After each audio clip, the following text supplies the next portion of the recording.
What's up, Ragin Nation? My name is Alex and you're watching the Ragin Ronin review, and today I have a movie review for you.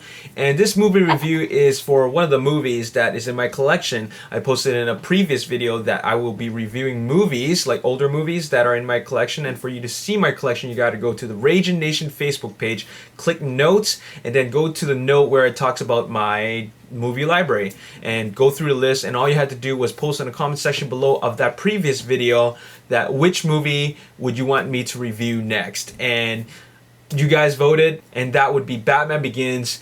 And you wanted this review, you're getting it, and this is so appropriate because I just found out today's your birthday, so happy birthday, Ben.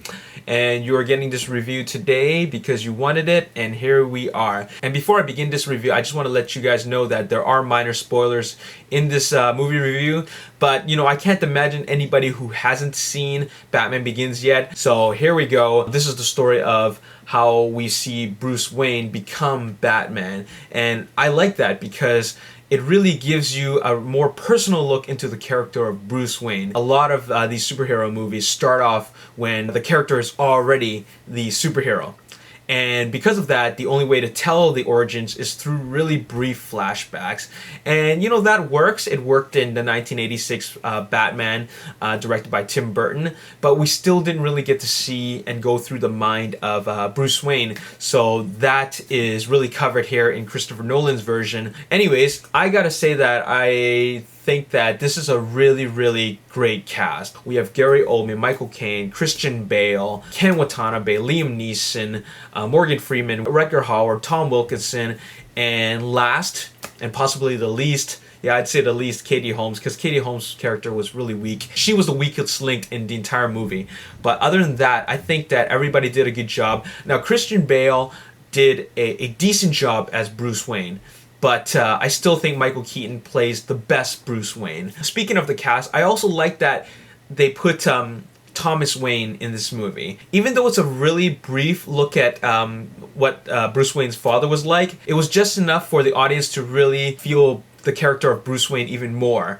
And so I'm so glad that they put that in. The way that Christopher Nolan portrayed Thomas Wayne is exactly how I pictured him. So I thought that was a really nice little touch. The tone of this movie is very dark, just like the Tim Burton's Vision, but it's less gothic. I like that it has a more modern feel and it's a more serious tone. In fact, the movie feels less like a comic book character movie, but more like a crime story. Speaking of origin story, I really like that it covers every aspect of how Bruce Wayne becomes Batman. And that is so great because it's a really curious thing about what he goes through. For example, it really answers where did all his resources come from. His origins are more complex than that of Tony Stark. Tony Stark just happens to have everything just because he has a lot of money. But in Batman Begins, even though he has money, we learn where all these things came from. It also covers why he decided to choose a bat over a cat or a rat. Well, okay, maybe those are bad examples. It explains where the Batmobile came from and why is it the way it is. Where did the batsuit come from? Where did the helmet, you know, the cowl, where did that come from? The accessories, the weapons, all these little things. Where did his martial arts skills come from? I love that it was through ninja training because, of course, ninjas move in the dark, just like how Batman does. They talk about the Batcave and what it is originally used for. You also see the evolution of Batman's suit, how he went from Spelunking Man to, of course, Batman. There's even little really brief shots that only exist for a few seconds, such as there's this one really quick shot of him putting this listening device into the earpiece into his cowl. And Christopher Nolan also covers the fact that just because he has money, not everything's perfect. They talk about little problems they ran into when assembling the suit. It's a really short scene, but it's just a nice detail. Speaking of details, Christopher Nolan also covers the fact that Bruce Wayne is still just a guy with a mask who goes jumping around from building to building and fighting crimes, fighting bad guys. So therefore, the next day when he is Bruce Wayne and out of the Batman costume, he is going to be covered with bruises and he's going to be sore and he's just he's just going to be lying in bed, sleeping for the whole day. So therefore, we have scenes where Bruce Wayne does need to recover after a full night of fighting crime. So Christopher Nolan reminds us that at the end of the day, Batman is still just a regular guy wearing a mask. One of the things that I love about Christopher Nolan's brilliant style of storytelling is that he makes it well known that even though it is a movie and it's meant for entertainment, this is still a story, and all the little aspects of storytelling, you know, all those profound aspects of storytelling is still there, such as symbolism, foreshadowing, themes. The theme of fear is covered throughout the entire movie. From beginning to end of the movie, you're constantly reminded of this theme of fear. Bruce Wayne experienced fear as a kid. Bruce Wayne sends fear into his opponents. Batman was vulnerable when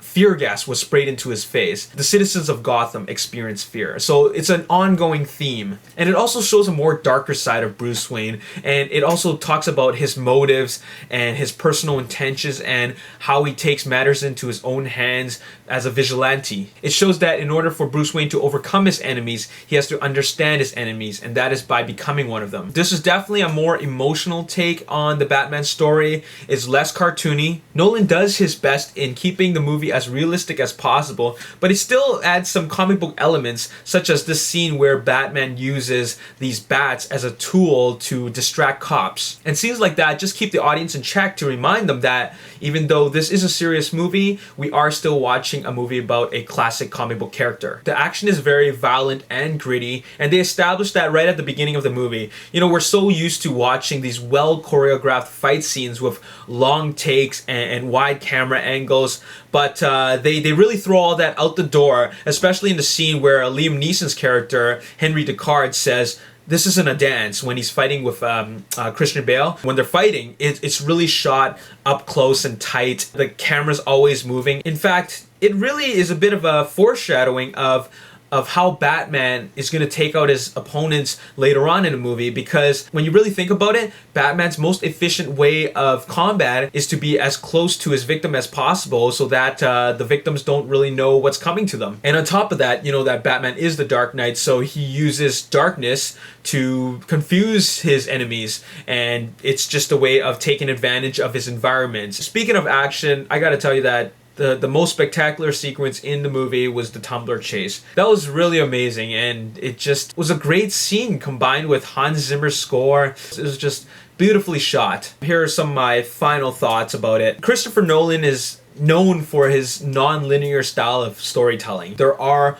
a lot of flashbacks in the first half of the movie. The movie jumps back and forth in different timelines, and it's a little bit hard to follow when I first saw it. And also, this is a very emotional and serious take on the story of Batman, because essentially it is a crime drama, but it's a crime drama with some pretty exciting action in it. But what I love about it is that it reminds the audience that Batman, even though he is a vigilante, he still is a regular guy, and to fight crime you have to solve crimes, and by doing that he has to do his own brand of detective work, which includes finding clues, climbing around in the sides of buildings, listening in and eavesdropping with high-tech recording devices. When I first saw this movie in the theaters, I had a problem with the way the fight scenes were shot. Just like I said before, the fight scenes were edited very quickly and it's very confusing. I actually didn't like it at first. I understand why he did that, and it's meant to be that way. It's not because he's trying to hide anyone's skills. It's really part of the visual storytelling style. And the more I watch it, the more I think that it works. But originally, that was one of my complaints about the movie. And of course, for this to be a complete movie experience, you have to have sound and music. And Hans Zimmer's score was absolutely perfect. It is so iconic. You have your hero theme, your themes of menace and evil. You have your themes of mystery. But the best part about Hans Zimmer's score is not any of the parts where there's action. It's actually the more dramatic and emotional scenes of the movie. And of course, the ending was absolutely perfect. They couldn't have ended it any other way. Speaking of the ending, when I was watching it in IMAX, when the credits happened, there's this one guy who just screamed, "Awesome!" I really feel him. I really felt his comment, just because it was awesome. It wasn't like any other comic book origin story I've ever seen. 8.5 out of 10. There you have it. There is my review of Batman Begins. A near perfect movie. Anyways, that's all I have to say for you in this review. So let me know in the comment section below which movie you want me to review next. If you enjoyed this review, click like, subscribe to my YouTube channel, like me on Facebook, The Ragin Nation. If you have any questions for me, follow me on Twitter at Ragin Nation and tweet them to me, and I'll try to answer them on camera on Twitter Tuesdays. My name is Alex Yu, and thanks for watching another episode of the Ragin Ronin Review. Peace.